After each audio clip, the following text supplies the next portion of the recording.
A keni zhvilluar, si të themi, një superfuqi për të kompensuar mungesën e shikimit? Jo, një nga aftësitë e mia për të cilën i falenderojmë Zotit është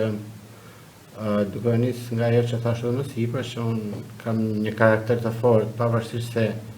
arrit të gjej një balancë midis dëshirës dhe të pamundërës, arrit të lëviz vetëm,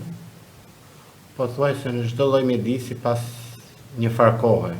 Kjo nuk vlen vetëm për një qytetin e lehtë i cili nuk është përbën një problem për autonominë time personale, pavarësisht se